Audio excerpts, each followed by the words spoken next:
Entonces tenemos el FAST, que hablamos entonces, que nos habla solamente de evaluar ventanas abdominal y cardíaca, y el FAST extendido, que nos incluyó la ventana del tórax para la presencia de líquido en el hemotórax. La primera enfocado en trauma va a ser la detención de líquido en la cavidad abdominal. Se oye muy mal. Ya voy a mirar. Como recortado, sí. Antes yo me ubico mejor. Esperen, dejo de presentar un segundito y arreglo esto.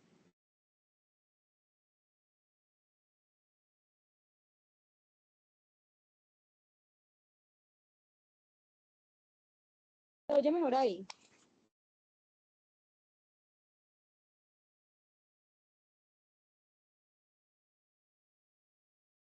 ¿Se oye mejor, niños?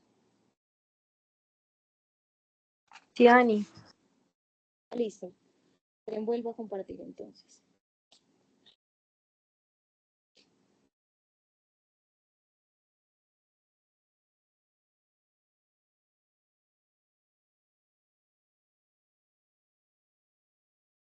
Bueno, entonces como les había mencionado, vamos a hablar del FAST y el FAST extendido. El FAST va a ser entonces, como sus siglas en inglés lo dicen, es la sonografía del ultrasonido que está enfocado en el trauma.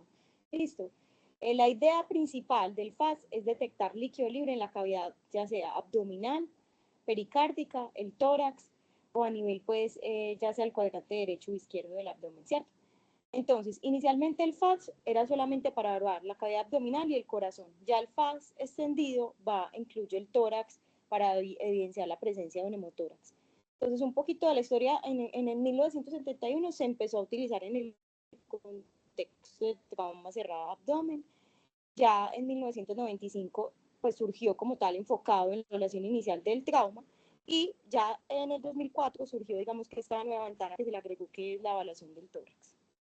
Entonces, como sabemos, el trauma va a ser la causa principal de muerte entre los 15 y los 44 años. Para 2030, los accidentes de tránsito se definen como la tercera causa. Son potencialmente prevenibles y el tiempo es crítico en la valoración de las lesiones y en la resucitación en el trauma.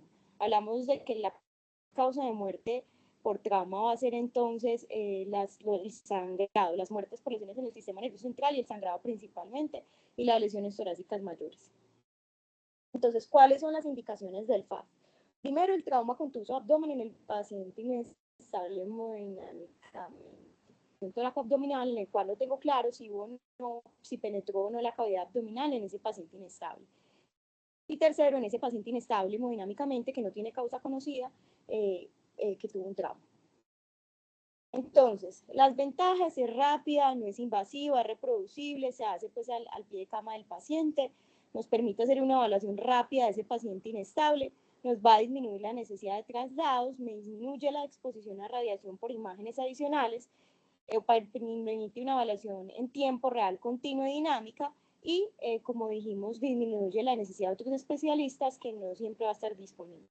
¿Cuáles son las desventajas? Va a ser operador dependiente, requiere un entrenamiento, y el paciente pues debe estar en decúbito supino, aunque hay unas posiciones que pueden mejorar la sensibilidad, porque lo que nosotros queremos favorecer es que ese líquido vaya hacia zonas de declive para que se pueda visualizar, y también obviamente va a ser más difícil en pacientes obesos que tengan un enfisema subcutáneo y no nos permite visualizar el líquido que está en el retroperitoneo. Vamos a tener entonces que podemos tener falsos positivos y también falsos negativos.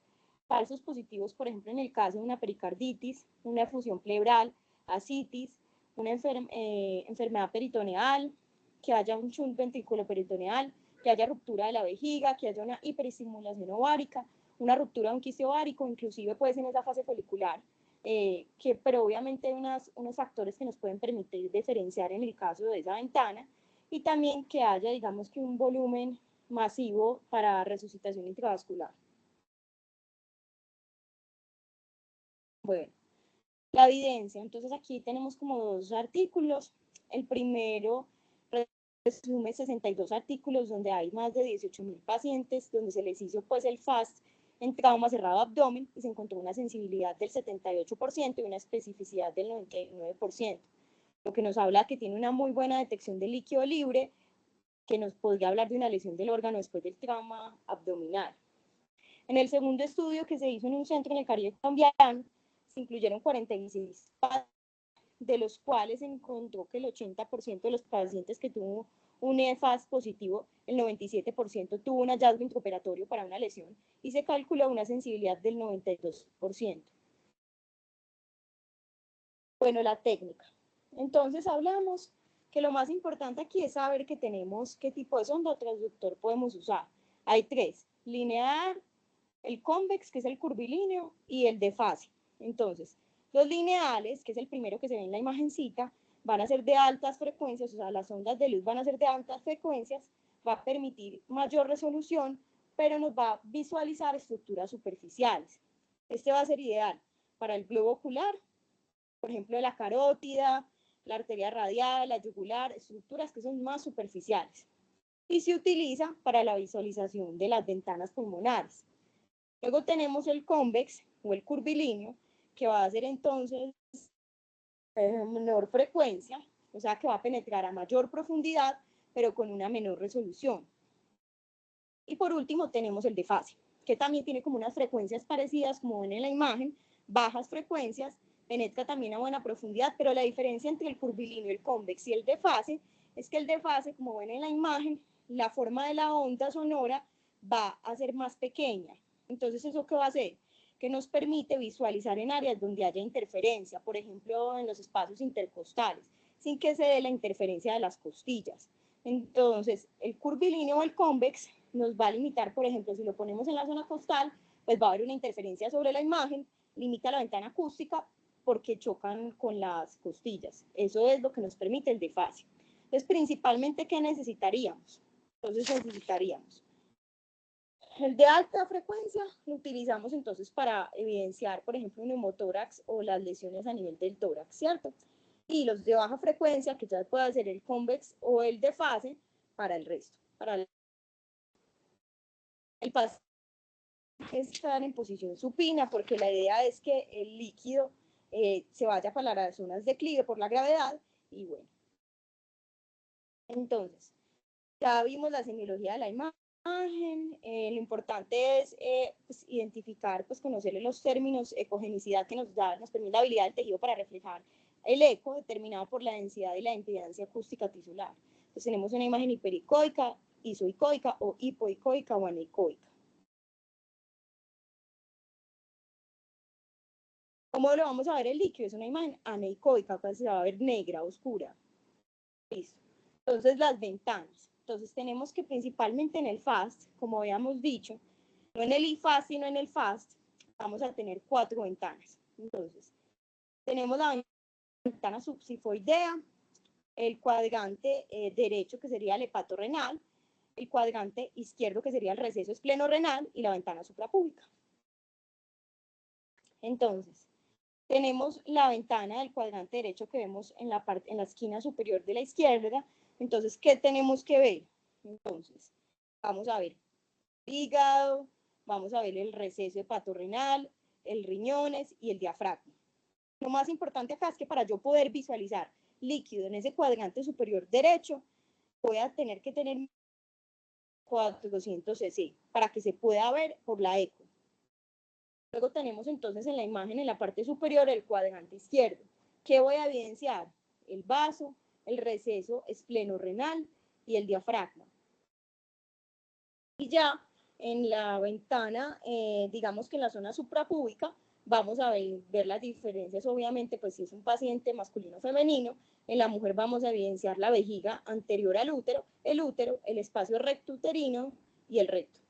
Y en los hombres vamos a ver la vejiga, inclusive pues la próstata y el espacio recto vesicular. Bueno, entonces aquí tenemos cómo serían pues las ventanas. Esto es un corte transverso y cómo podríamos ver el líquido. Como pueden ver, en la parte derecha de la imagen vemos el hígado y lo que se vería del líquido que está delimitado, líquido libre. Tiene que ser un líquido que está intraperitoneal, porque en el eco no vamos a poder ver ese líquido que esté extraperitoneal porque va a haber una limitación por las estructuras anatómicas. Entonces ya sabemos que en ese cuadrante derecho, para que sea visto, para que se pueda ver a través de la eco, tiene que haber entre 300 y 400 cc. Y en el izquierdo podemos ver lo mismo, donde se ve el líquido libre, se puede ver el estómago, el hígado y el espacio, pues el diafragma y el espacio esplenorrenal. Bueno, vamos a hablar de cada ventana. Entonces, el cuadrante superior derecho va a evaluar el espacio hepatorrenal, como lo habíamos mencionado, el espacio de Morrison y la base pulmonar derecha. Es el más sensible para el diagnóstico del hemoperitoneo y tener técnicamente.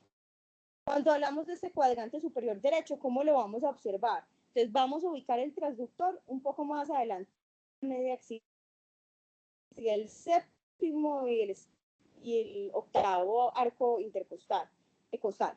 Y esto nos va a ubicar la cabeza del paciente. ¿Qué nos va a permitir saber que estamos donde tenemos que estar? Que tenemos que visualizar el diafragma para poder pues, ver, digamos que la intersección con el hígado y poder ver si hay un hemotórax, por ejemplo. Y lo que vamos a hacer es que vamos moviendo o balanceando el transductor para que podamos hacer la identificación entonces de las zonas anatómicas y no. Entonces, o líquido libre, pues. Vamos a ver entonces cómo se ve en la imagen el hígado, el espacio Morrison, Bueno, aquí tenemos dos imágenes. Como les había dicho, la ubicación del transductor y en la imagen que vemos a la derecha, entonces vemos que hay dos vistas de ese cuadrante superior derecho. Entonces, en la primera imagen, que sería la imagen A, vamos a ver que no hay líquido libre, o sea que sería un FAS negativo, ¿cierto? Cuando hay líquido libre, siempre que venció líquido libre, en cualquiera de las ventanas decimos que el FAS es positivo. Y en la imagen B, vamos a ver que voy a tener líquido libre entre el espacio perihepático y el espacio hepatorrenal, que es donde se ven las flechitas blancas. Miren que se ve anecoico, o sea, que se ve negro, como una zona de intersección entre el hígado y el diafragma. Bueno, tenemos la segunda ventana, que sería el cuadrante superior izquierdo. Ese cuadrante superior izquierdo nos va a permitir evaluar el espacio esplenorrenal. Se utiliza el vaso como ventana acústica y también visualiza la base pulmonar izquierda y la gotera parietoecólica ipsilateral. Entonces, se consigue ubicando el transductor a nivel de la línea axilar posterior entre el séptimo y el octavo espacio intercostal. Y el marcador debe estar ubicado también hacia la cabeza del paciente. Al igual que la ventana derecha, tengo que ubicar el diafragma y para obtener mejores imágenes puedo balancear lo mismo el transductor hasta que yo logre identificar las zonas anatómicas para poder saber pues que estoy en el lugar adecuado. ¿Qué tengo que ver? El vaso, el riñón y listo.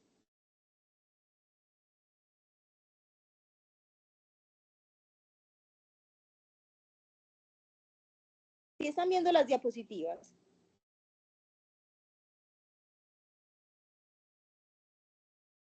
Sí, Dani. Ah, listo. Bueno, luego tenemos, bueno, lo mismo, este sería el cuadrante izquierdo, que sería la ventana esplenorrenal. Entonces, miren la ubicación del transductor, es un poquito más hacia posterior, para que se pueda ver pues como un poquito mejor. El transductor se llama más hacia posterior y ahí vamos a ver dos imágenes en donde se puede ver pues líquido libre en la cavidad abdominal. Entonces tenemos el A, que nos la imagen pues de arribita nos muestra la posición adecuada del transductor. Y en la imagen C, que es la que está bajito a la izquierda, vamos a ver el líquido libre, que sería esa imagen anecoica que crea como un espacio. Listo. Entonces, ¿qué también es importante identificar? Cuando hay sangre coagulado, que hay un cambio de la cogenicidad. Entonces, en la imagen A vamos a ver un cuadrante izquierdo normal. Y en la imagen B, que es la imagen de abajo, vamos a ver que va a haber líquido libre en el peritoneo, en el espacio subdiafragmático, en el cuadrante aislado del hígado. Hay que tener cuidado que no se vaya, pues como cuando hay sangre coagulada, que no, otro tejido que no se vaya a confundir con líquido libre en la cavidad. Entonces, esta ventana suprapúbica se va a indicar para evaluar la presencia de líquido libre a nivel pélvico. No sirve para descartar fracturas pélvicas porque generalmente o este líquido se puede ir para la zona del retroperitoneo o no nos va a hablar de una lesión de víscera sólida. En las mujeres vamos a poder encontrar fisiológicamente líquido en esta zona, por lo que dijimos pues de la fase folicular, pero hay que tener en cuenta de que son generalmente cantidades muy pequeñas, no superan los 100, 150 cc. La vejiga llena se utiliza como ventana ecográfica y la ausencia de orina hace que el resultado, digamos, no sea tan confiable. ¿Cómo lo vamos a obtener? Vamos a poner el transductor a nivel suprapúbico y tengo que visualizar en eje longitudinal y transversal, indicador de posición hacia la cabeza y luego hacia el lado derecho del paciente. Tenemos entonces la ventana pélvica suprapúbica. Entonces, tenemos lo mismo, las tres imágenes, la imagencita de arriba sería pues como de la evidencia de cómo se debe colocar el transductor, en la imagen B sería cómo se vería una ventana pélvica normal, y en la C miren que se ve la presencia de líquido, que se crea como una zona de transición por debajo de la vejiga, entre la vejiga y el útero. Bueno, aquí tenemos más imágenes de la ventana pélvica suprapúbica. Cuando es un FAS positivo, miren la imagen que está sobre la derecha de la diapositiva, que la vamos a ver entonces en un plano sagital, y la B que sería un plano axial. Entonces vamos a ver que hay abundante líquido en el peritoneo, que serían donde están los asteriscos en la imagen, y se va a asumir que es sangre en el contexto de trauma. Lo que vemos ahí son las haces intestinales y vemos que está rodeando las haces intestinales. Bueno, luego tenemos la ventana pericárdica. La ventana pericárdica, entonces, busca evaluar el pericardio para detectar taponamiento cardíaco. Y en el caso de que haya un paro cardiorrespiratorio por trauma, evaluar la presencia de contractibilidad. El transductor se va a ubicar a nivel subsifoideo y se utiliza el hígado como ventana acústica para obtener una mejor resolución. El indicador se ubica hacia la derecha del paciente. En ocasiones, pues puede que no se pueda obtener la imagen porque haya dolor, distensión o una mala ventana, entonces se tiene que realizar por el eje paraexternal izquierdo. Bueno, lo mismo como vemos en las imágenes, uno lo que va a evidenciar, entonces uno evidencia el diafragma y uno va a evidenciar también, entonces, las 4 cavidades cardíacas, y uno va a ver que hay líquido que está, digamos, que colapsando, inclusive puede estar colapsando la cavidad cardíaca. Entonces aquí tenemos más imágenes de la ventana pericárdica. En este caso de la ventana pericárdica va a ser mucho más difícil diferenciar, por ejemplo, si se coagula, y también va a depender de la calidad del transductor. Entonces, como vemos en la imagen de la izquierda, es cómo se posiciona el transductor, y vamos a ver que ahí se ven las 4 cavidades cardíacas, como lo pueden ver en esa imagencita que se ve como inclinada. Y en la imagen de la izquierda vemos que va a haber la línea amarilla que nos va a señalar el líquido libre, y la imagencita azul, la flechita azul, nos va a señalar un coágulo, una sangre que ya se coaguló. Listo. Luego tenemos las ventanas pulmonares, que como ya sabemos, estas ventanas se van a utilizar en el FAS extendido, el FAS E. En las pulmonares, el objetivo va a ser evaluar la presencia de neumotórax y hemotórax, y aquí se prefiere la utilización de transductores de alta frecuencia, lineales o mayores o igual a 10 M, lo que les había mostrado anteriormente. Pero el hecho de no contar con ellos no hace imposible pues como la realización de la ventana, aunque sí disminuye la calidad de la imagen. Vamos a tener que la sensibilidad del ultrasonido para detectar el neumotórax y el hemotórax es más alta. Varios trabajos se ha demostrado esta teoría, además de que el diagnóstico va a ser más rápido y fácil de obtener. Para la detención del neumotórax se debe ubicar el transductor en la región pectoral superior de ambos entórax y se evalúa la presencia del deslizamiento pleural. Si hay neumotórax, no hay deslizamiento. Deben utilizar del modo M como el modo B, y estos modos vienen con los controles pues del ultrasonido. El modo M me va a permitir evaluar la presencia de artificios en los movimientos. Existe una imagen que se conoce como el signo que me va a mostrar el deslizamiento pleural. Les muestro cómo se vería esa imagen. Y en el contexto adecuado me puede ayudar a hacer el diagnóstico.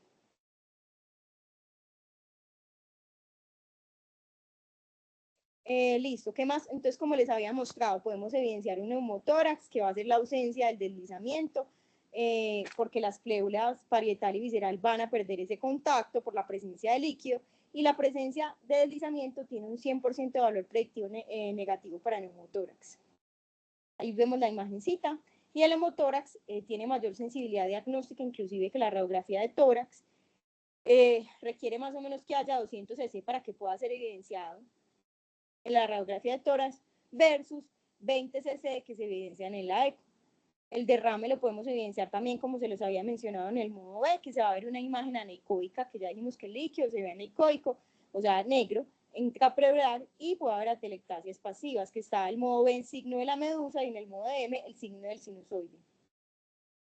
El derrame pleural también lo podemos evidenciar, como serían los asteriscos que vemos en la imagen de la derecha. Es un espacio libre de ecos, imágenes anecoicas entre ambas hojas pleurales. Bueno, el FAST se está yendo dentro de la estrategia ABCDE, no solamente para la identificación del líquido, sino también para la parte de la intubación, para todo el proceso del ABCDE. Bueno, entonces, ¿cómo sería más o menos el flujograma de esos pacientes con trauma abdominal? En pacientes de trauma abdominal cerrado, que estén hemodinámicamente inestables, entonces se les hace el ECOFAST, entonces me sale positivo o negativo. Si me sale positivo, entonces sospecho pues, que hay un hemoperitoneo, y ese paciente va a cirugía, una laparotomía, que sería tratamiento definitivo para control de daño, o sea, para control del sangrado que está comprometiendo la vida y posteriormente en un segundo tiempo el manejo definitivo. Si ese ECOFAST me sale, pues esa ecografía FAST me sale negativa, voy a descartar otras causas que me puedan estar generando la inestabilidad hemodinámica y continúo la reanimación. Y le puedo repetir la eco en 24 horas, 12 horas con vía oral y 12 horas sin vía oral. Ya tenemos el caso del paciente de que va a tener un trauma abdominal cerrado, pero es un paciente que está hemodinámicamente estable. Entonces, le hago un examen físico que sea confiable, le hago la eco me sale positiva, líquido libre, entonces el paciente, vamos a hacerle un TAC para evidenciar si hay lesión de víscera sólida. Y considero, si hay lesión de víscera sólida, considero ese manejo operatorio. Si veo que no hay líquido libre, le hago una ecoseriada en observación, que puede ser a las 24 horas, 12 horas con vía oral, 12 horas sin vía oral.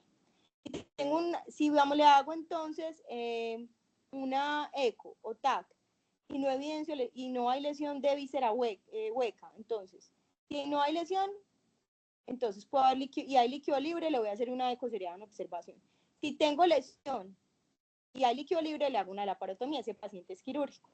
Bueno, hay unas escalas que podemos utilizar dentro de esta evaluación del FAS para lo que nos hablan de gravedad y nos pueden indicar un manejo no quirúrgico. Está el índice de McKenney y el índice de Juan. Entonces, el índice de McKenney nos permite hablar 4 regiones, me va a dar un punto cada una, está el espacio perihepático, perisplénico, el pelviano y el parietocólico, y uno simplemente va a decir, me va a dar un punto donde evidencie que sea positivo, que haya líquido. Un punto para cada una, 3 o más puntos, la laparotomía en el 85% de los casos. Y tenemos el otro índice que tiene un mayor valor predictivo positivo, se utilizan las 5 zonas, incluimos el espacio perihepático, periesplénico, pelviano, parietocólico y las asas. Y nos va a hablar de la presencia de líquido. Este nos va a ayudar más a nivel de la cantidad de líquido que hay. Si tengo 3 o más puntos, la necesidad de la laparotomía va a ser del 96%. Bueno, aquí hay un mapita conceptual un poquito feo, que me lo explicaron un poquito de más o menos cómo se maneja el protocolo de la Fundación Valle de Lili. Entonces se hace una eco como herramienta al ingreso, activo ese código de trauma, un paciente que llegó con un politrauma cerrado. Entonces, me sale ese FAS positivo. El paciente lo primero que voy a mirar es si está estable o está inestable. Si el paciente está estable, ¿qué voy a hacer? Entonces voy a hacer la observación por 24 horas, 2 horas sin vía oral, 12 horas sin vía oral y 12 horas con vía oral. Si el paciente está inestable y ese ECOFAS me sale positivo, entonces yo voy a hacer una reanimación con hemoderivados, y si cumple los criterios para transfusión masiva, el índice de choque, todo, se le hace la transfusión masiva. Miro si el paciente respondió o no a esos líquidos. Si es un paciente respondedor, entonces le voy a hacer un TAC y trato de identificar si hay lesión de víscera sólida. Y si es necesario un procedimiento endovascular. Y pues ese paciente va a ir a UCI 24 horas y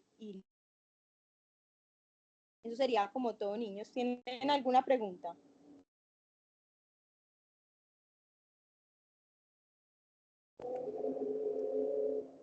¿Ninguna pregunta?